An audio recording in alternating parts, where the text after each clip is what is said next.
Hi, welcome back to me and Mon Ami, and as you can see we are safely back in the sunshine of Villefranche, and today we want to tell you all about our new exciting channel plans.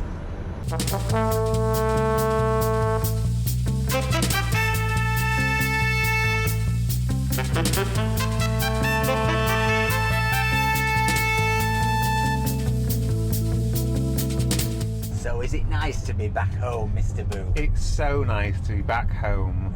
Twiggy was so excited when we finally got in and like racing up the stairs into her own garden going, oh, we're back. I don't think she thought we were never going to make it home. What's the phrase? I think somebody once said the best thing about going on holiday is coming home. No, it's nice to be back in our space with our things and a change of clothes. Well, and to just get back into a routine. You know, we were on the road for 3 weeks and 1 day, I think, was it? Yeah. So it was quite a long time to be on tour. We were like a rock band, Mr. Boo, weren't we? We were very much we like were a like rock Chaz band. and Dave. That's who I was thinking of as well. Anyway, we're going to take Elton, see through the village right now, and take him to the end of the beach where we always have our conflabs at our famous picnic table. Or our favourite. I don't think it's famous, unless it's got famous while we've been away. Maybe it has. Had a lot of publicity. And we're going to talk about where we go from here as, was it Elaine Page sang? Yeah, well. Where do we go from here? Well, Because, you know, well, let's see. Where are we going today, Mr. Boo? Today we're going to stay charged. We've got places to go. Twiggy's ready. Let's hit the road.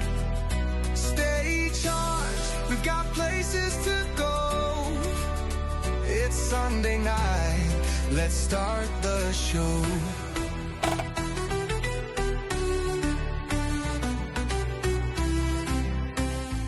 So, before we get going and tell you our latest crazy idea, just want to say a huge thank you for all your support on this mad Nice-Barcelona trip.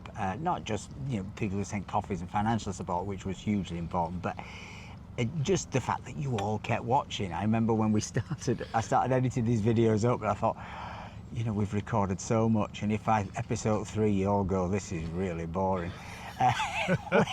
We've got a bit of a problem, Houston, but you didn't, and you stuck with it, and you persevered to the end, just like we did. And also, before we sort of talk about where we go from here, we sort of need to just point out, because some people have sort of said along the way that, oh, you know, electric cars, ridiculous, blah, blah, blah, blah, blah. And I just would point out that, you know, our electric car is not even a car, it's a quadricycle. We've said it many times, it's a very cheap form of urban mobility transport. You all right, Twiggy? You're trying to cause some bother. You know, it's meant for driving into Nice, it's meant for doing your shopping, it's meant for the kids to be able to go to school, because at 14 you can drive them honestly. It's got a 75-kilometre range, it's got a 45-kilometre top speed. It is not meant to drive to Barcelona. And to be honest, the top speed going to Barcelona was not an issue for us, was it? No. You know, I mean, it was an issue at times on some of those busier roads in Spain. Where you know, we were conscious that we were holding people up, and conscious perhaps that they weren't as used to sans permis cars there as they are here in our part of the south of France. But the speed of travel wasn't really a great issue. In fact, it meant we were able to go and see things and see more, and it's just a very different way of doing things. But, and you know, I think you probably picked this up along the way, it's the speed of charging. You know, 2.5 hours to charge this thing is fine. When you come home, you put it on, and the next day it's there, you're all ready. We never have a problem. No, it's like real life is fine. Real life is fine. But, you know, when we're on this trip, even doing 100 kilometres a day would sometimes mean 3 charges. Yeah. 3 charges means 7.5 hours. Now, you know, 2.5 hours at lunchtime, sort of fine, you have a good lunch. 2.5 hours at dinner, you might have a good dinner, but it's the third or sometimes the fourth charge that became the absolute killer. Yes. And also, you know, what it did is it restricted us from actually going to show you places, because we just went, we cannot go for another hill, we can't do another deviation because we've got not enough Oh, power. that's going to add another 10, and then Yeah. it's 20 to get back to the route, and then this, and Yeah, so it became, you know, that was the problem. As I've said before, it wasn't, as the old prostitute said, the sex, it was the stairs. It's actually the charging. Dog Central, kick it off, yeah.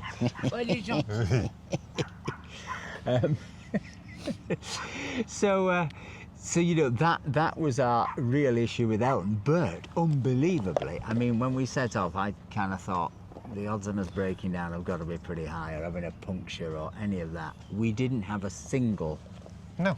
technical hitch, did we? I mean, Keep you know, touching wood. we had all the usual problems that you have with this on a long journey. It's very uncomfortable. There's no room for the equipment. You were constantly playing Twister, weren't you? I was constantly playing Twister with luggage and Dog and bottles. and bottles and sickness and all of that. So you know, that's the downer of a car that doesn't have a boot, and that we deliberately didn't take any luggage thing on the top because of the problem with it raining in and the stress of taking it all on and off and all the rest of it. But anyway, Elton, I think, performed unbelievably, really, Indeed. given we got there. As you saw with the ferry back, you know, there is no way we'd have although actually it did probably make for some quite amusing television and an experience.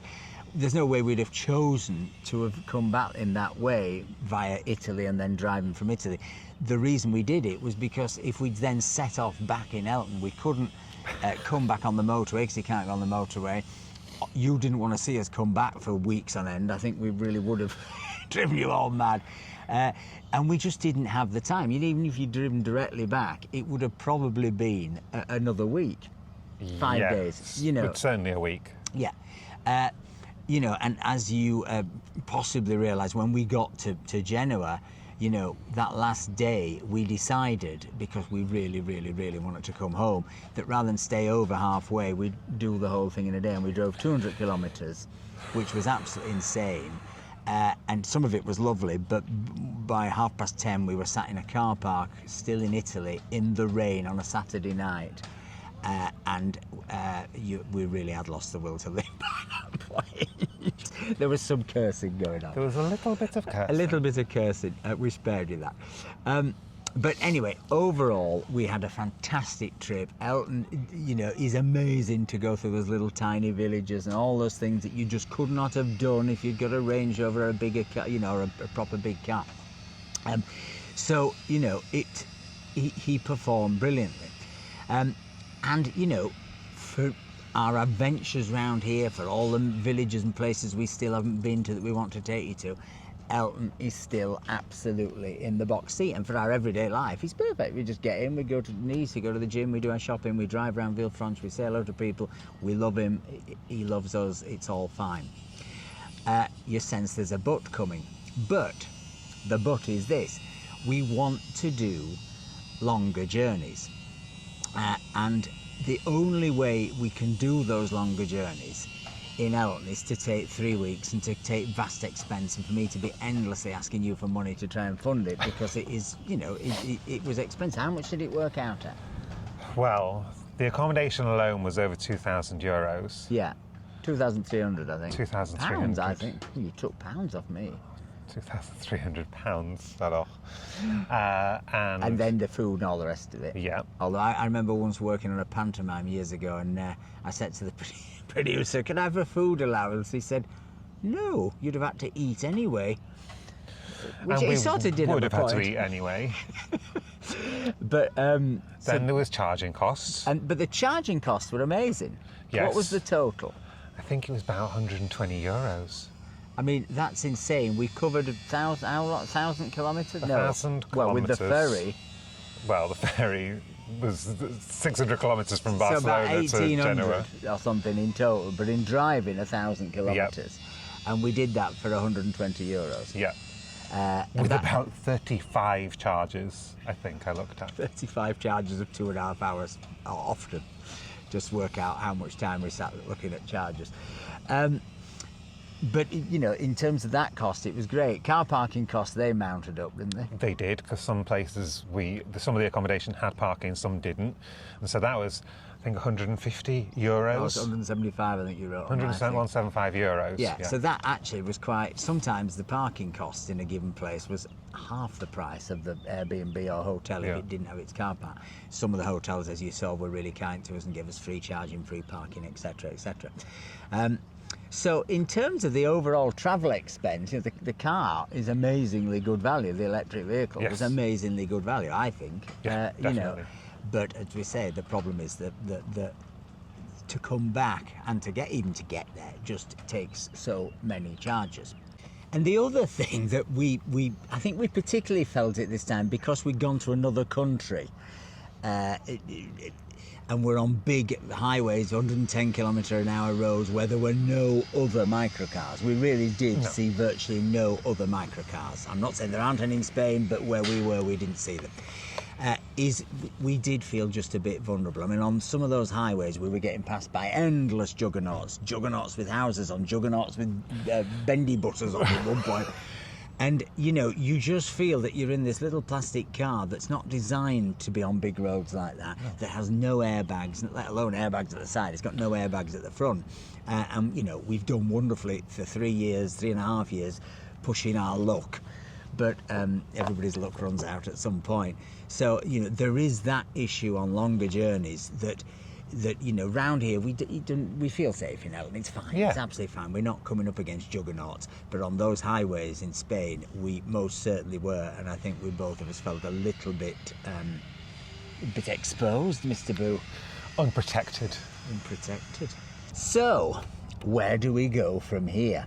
Well, you might remember last year we flirted with camper vans and we flirted with Dacia Springs, and we basically flirted with the idea of getting a second mode of transport, not to replace Elton, but something that we could do longer trips with, go camping with. Because, you know, the other problem we've got with Elton is, if you watch our camping videos, hilarious as they are, they're more hilarious to watch than to live through, because, you know, the piling of the stuff on that roof and everything else, it's just, I mean, it just puts you don't want to camp because of that. No. Whereas you love camping. I love it. I love it when I'm there. He does love it when there. I hate putting things on the roof. And I hate the danger. Don't feel safe. No, I know what you mean. I mean, and we do really want to take you camping again and to go to some really interesting places like the Gorge de Verdun and all those kind of places. So we started to think about a second vehicle. And we've gone through the various ideas that people have sent, and, you know, yes, it'd be lovely to have a Microlina and an Li0 and all these microcars, but they don't do greatly more than Elton does. They have better air conditioning, but they're not going to be great for camping. They're no use for driving hundreds and hundreds of kilometres and in a reasonable amount of time and all of that. So we've started to actually look at, technical term, real car to go alongside Elton. And I do stress, go alongside that. We're not replacing Elton for a second. It's just to use on those things. Now, again, if you're a regular viewer on the channel, you'll know that when I talked about this last year, we very quickly realised things like the ID Buzz and all that were just way out of our price range and were way too big. And I think it would have been wrong, ultimately. And I think a lot of you sort of talked us out of it, and you were right. But the thing I liked about the ID Buzz was the possibility that I could do my tours, because what I wanted to do was, you know, I get asked to do lots of sort of walking tours around Villefranche with people who've come, who've met us through the channel or whatever, and I can do that, but a lot of people would like to get in a vehicle and do a tour of the area, and I can give you my unrivaled commentary. But we can't do that in Elton. There's only one other seat.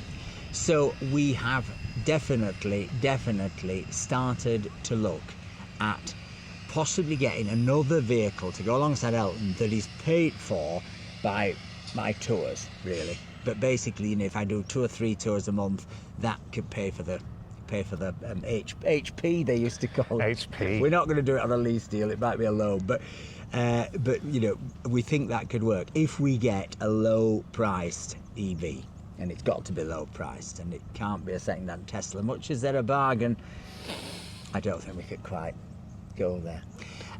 So it's going to be something a lot more modest than that. But anyway, that is where we're thinking vehicle-wise, and the reason we're thinking that is because we'd like to take you to Corsica, we'd like to take you to Lake Geneva, we'd like to do the Route Napoleon, we'd like to go right down to the heel of Italy, really, wouldn't we? You know, we'd like to go up into Switzerland and Austria, all these things. You know, we're in such a lucky place here that we have got road access to all of Central Europe. We'd even, this is my maddest idea, like to drive to Marrakesh, because you can do that via France, Spain, a ferry. You like ferries. I love a ferry. But, you know, there's something that I would absolutely love to do that as a big expedition down the line. But there's no way we can do that now. We'd need a second life. So those are the big ideas we're thinking of, because we want to keep doing adventures. And of course, I'm going to do all these compilation videos that I keep promising for things for round here and information and stuff, and repackage things about restaurants and villages and all that. We will get round to that now we're back. But adventure-wise, we'd like to keep going with this because we enjoy it and we think you enjoy it. Do shout if you don't. We'll get a different hobby. So anyway, we are in the market for a new EV with more than 2 seats and a longer range to go alongside Elton, and we're also thinking that you, Mr. Boo, could learn to drive Elton again, because he hasn't used him for 3 years and he's on the insurance. And then we could both go off. We could do all kinds of things. Maybe we could put Elton on a trailer on this new vehicle. Oh my. I just thought of that. Anyway, so that's our current thinking, and if you join us in the next video, I think you will see us go and check out a potential new vehicle, a brother for Elton. We're going on a test drive. Test drive. What could possibly go wrong? Anyway, it's great to be back. If you've enjoyed this video, please give us a like, please give us a comment, and remember, everyone, stay charged. Bye. Where we going today, Mr. Boo? Today we're going to stay charged. We've got places to go. Twiggy's ready. Let's hit the road. Stay charged. We've got places to go. It's Sunday night. Let's start the show.